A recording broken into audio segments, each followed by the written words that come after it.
Gak ada. Kamu itu sudah tidak diampuni lagi. Kamu dijamin masuk neraka. Surga tidak akan pernah kau dapat.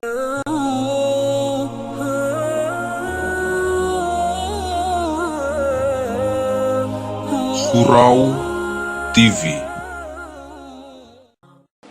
Bismillahirrahmanirrahim. Rabbi shrah li sadri wa yassir li amri wahlul 'uqdatam min lisani yafqahu qawli. Fafahamnaha Sulaiman wa kullan atayna hukman wa ilma wa sakharna ma'a Dawud al-jibala yusabbihna wat-tayr wa kunna fa'ilin. Bismillahirrahmanirrahim. Alhamdulillah, kita masih diberi kesempatan oleh Allah untuk melanjutkan kajian-kajian kita kali ini, dan Allah masih berkenan memberikan kesehatan dan keselamatan untuk kita semua. Amin, Allahumma amin. Kajian kita kali ini adalah bagaimana cara bertaubat kepada Allah Subhanahu wa ta'ala. Bagaimana ketika kita melakukan kesalahan dan kita ingin kembali kepada Allah, sebesar apapun dosa kita, sebesar apapun kemaksiatan kita, sebesar apapun kesalahan kita kepada Allah, Allah tetap akan membuka pintu taubatnya untuk kita semua, termasuk hamba-hambanya. Di dalam surat Hud, Allah berfirman, A'udzu billahi minasyaitonir rajim, wa anistaghfiru rabbakum thumma tubu ilaihi yumatti'kum mata'an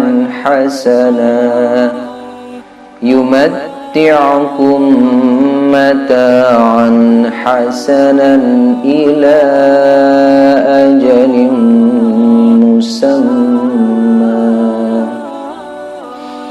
Dan hendaklah kamu memohon ampunan kepada Tuhanmu.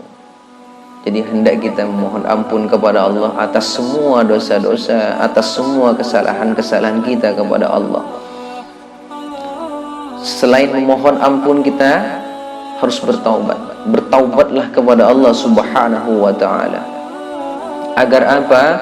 Kita disuruh untuk memohon ampun dan bertaubat kepada Allah, niscaya Dia akan memberi kenikmatan kepadamu sampai waktu yang telah ditentukan. Jadi kita jangan putus asa. Sebagai manusia, semua orang, semua manusia yang ada di dunia ini tidak lepas dari yang namanya kesalahan, dosa, dan kekhilafan serta kemaksiatan.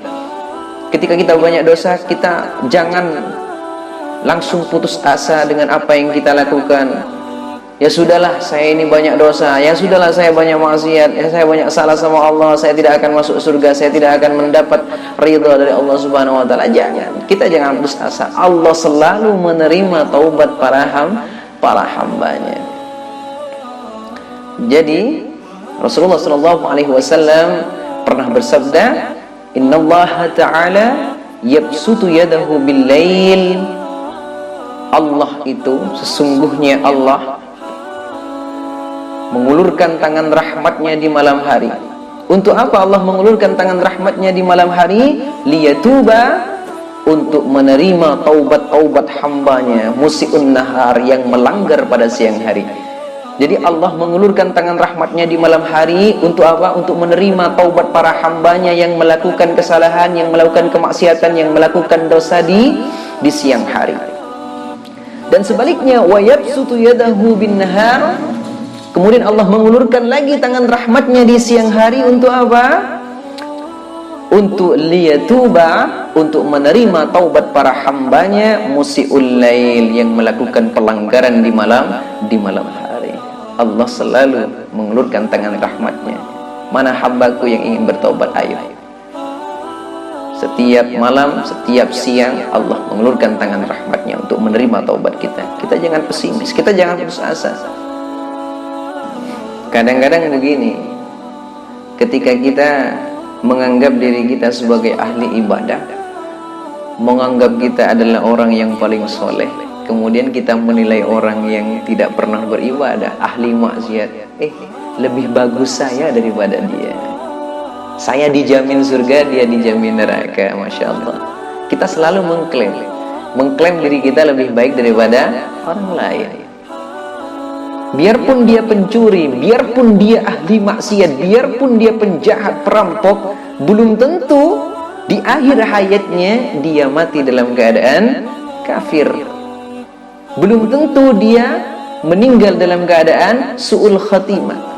Siapa tahu Allah kasih hidayah, kemudian dia sadar memohon ampun kepada Allah, kemudian dia beristighfar sebelum meninggal, Allah tempatkan dia di surga. Meninggal pun meninggal dalam keadaan husnul khatimah.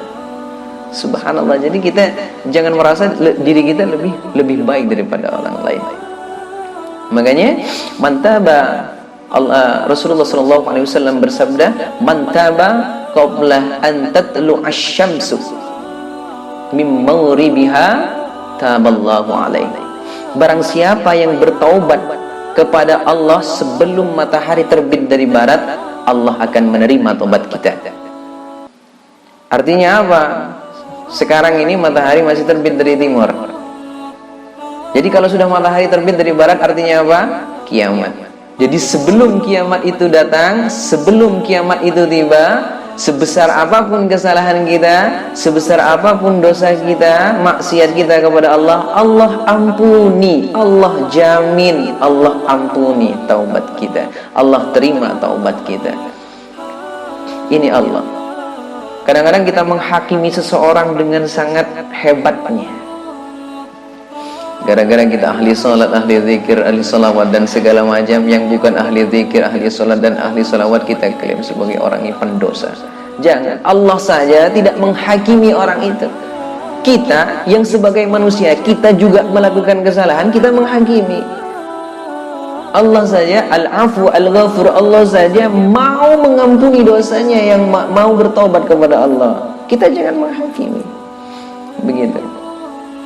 Makanya sebelum kiamat itu datang, Allah terima taubat kita. Makanya kita kembali kepada Allah Subhanahu wa taala. Yang banyak maksiat, yang banyak salah, yang banyak dosa, mari kita beristighfar kepada Allah. Mari kita bertaubat kepada Allah, kembali kepada Allah Subhanahu wa taala. Rasulullah juga bersabda, "Innallaha azza wa jalla yaqbalu taubatal 'abdi ma lam yughargir."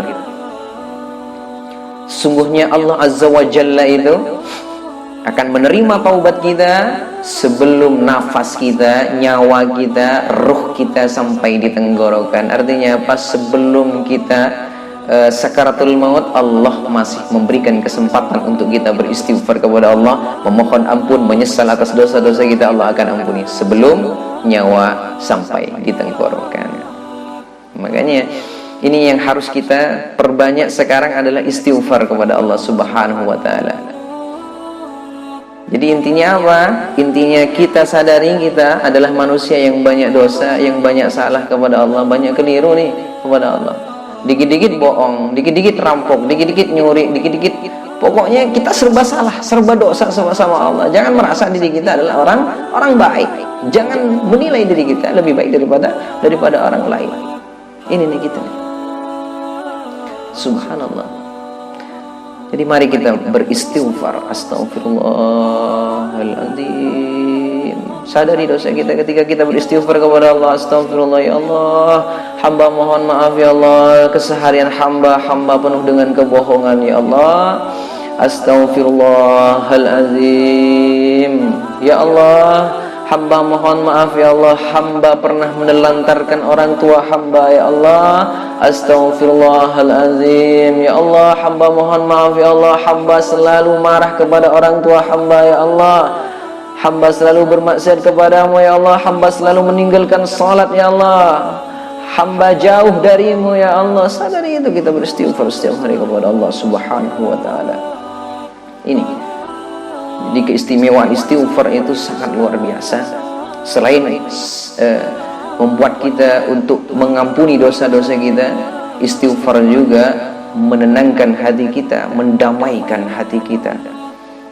Malah dalam sebuah hadis di dalam kitab Riyadhus Shalihin itu diterangkan, Hadis yang diriwayatkan oleh Imam Tirmidzi, pada waktu itu ada seorang penjahat nih ya. Ada seorang penjahat pada waktu itu, penjahat kelas kakap. Dia sudah membunuh 99 orang. Jiwa tak bersalah dia bunuh 99 orang dia bunuh. Kemudian pada suatu ketika dia ingin bertaubat dan dia mencari seorang alim. Kalau sekarang kiai, kalau sekarang ustadz nih. Kemudian dia bertemu dengan seseorang, bertanya, "Di mana kiai di sini? Saya ingin bertaubat." Jadi setiap dia bertemu dengan seorang, dia bertanya, "Di mana kiai?" Kemudian pada suatu hari dia ditunjukkan kepada seorang pendeta. "Pak pendeta, gimana nih, saya sudah banyak dosa, saya itu maksiat banyak. Saya sampai membunuh 99 orang. 99 orang yang saya bunuh. Ada nggak jalan untuk taubat sama Allah?" Pendeta itu langsung jawab, "Gak ada. Kamu itu sudah tidak diampuni lagi. Kamu dijamin masuk neraka. Surga tidak akan pernah kau dapatkan." Ketika selesai ngomong seperti itu, pendetanya langsung penjahat itu bunuh pendeta itu. Lengkaplah 100 jiwa yang dia bunuh. Kemudian dia mencari orang alim lagi, muter-muter lagi, cari orang alim lagi. Siapa tahu ada jalan untuk taubat karena dia sudah melakukan dosa besar.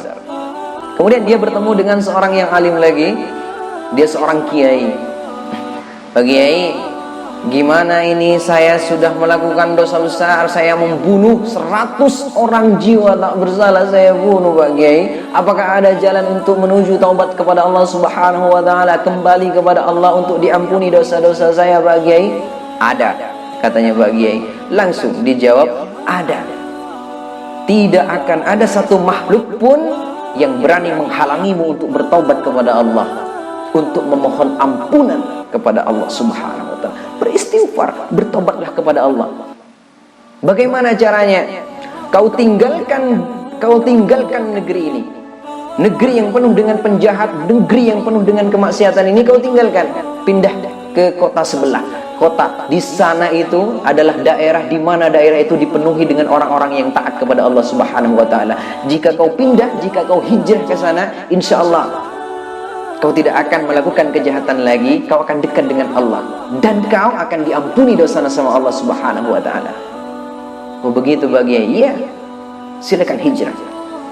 Kemudian hijrahlah penjahat tadi, berjalan. Di tengah perjalanan meninggal nih si penjahat nih.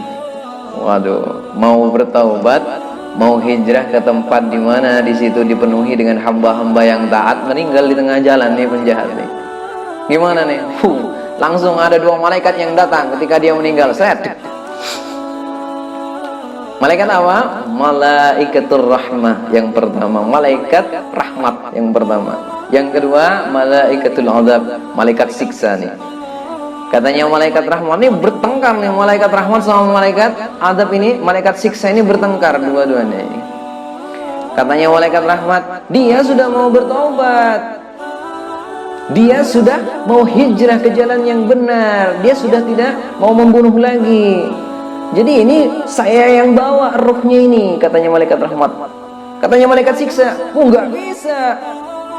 Sekecil pun dia tidak pernah melakukan kebaikan, enak-enak dia mau masuk surga, nggak bisa. Pokoknya saya yang bawa ruhnya, katanya malaikat siksa.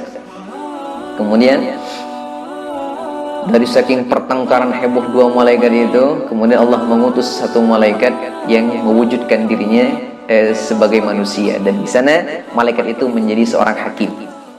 Kemudian diputuskan oleh malaikat tadi, baik gini aja, nggak usah tengkar nih, malaikat rahmat sama malaikat siksa nih nggak usah tengkar, gini aja.